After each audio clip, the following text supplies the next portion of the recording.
Welcome to the Charcoal Barbecue Kitchen, where everything is cooked with charcoal. Today I'm going to be showing you how to cook up a brisket snack. This is a really small piece of brisket that I bought. It's a piece possibly from the middle of the brisket where the point is also there with the flat. And that's the kind of piece I like buying, where you get both the point and flat.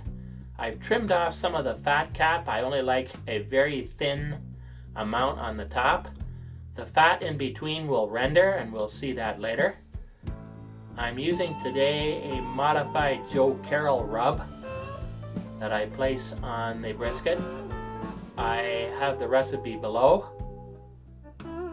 I cannot remember his recipe, so I made up my own that I've been using.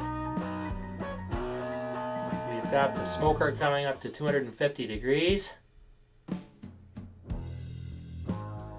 We're going to be smoking today with pear and pecan wood. I used 3 pieces initially today, and later 1 other piece of pear. The smoke is good. We've got a piece of tinfoil underneath to catch the fat. 5 hours later, we got the brisket coming up to 174 degrees. It's in the stall. The bark is very good. I do not like wrapping my brisket. I do not believe that that is necessary. I do not like a crock pot texture on my meat. I do like, however, spritzing my meat. I'm using some water and lime juice. That just keeps the bark a little bit moist. If you like wrapping, you can do that, but I like to keep as far away from crock pot as I can. I'm bringing the brisket up as close to 210 degrees as I can. That's when it starts probing like butter.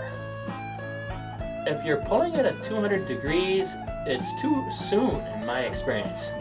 I think 210 degrees is what you should be aiming for. And I do not rest the brisket after. It's ready to cut into right now. Resting for me is just to allow for carryover cooking to get to the appropriate target.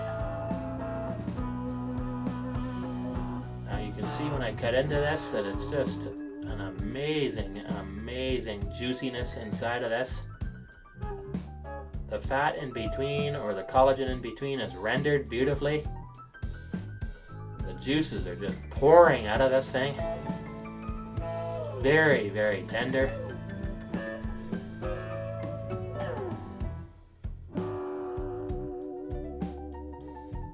It's like beef candy, folks.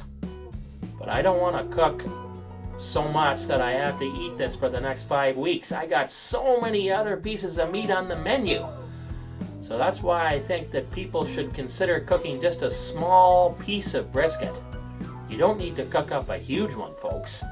There's so many other delicious pieces of meat.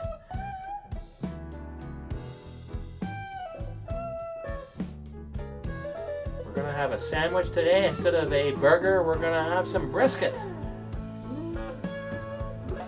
This is not too fatty because I trimmed off the top. It's just perfect. Tender, a little bit fatty from the middle part, and the bark is just dynamite. Hope you'll try it.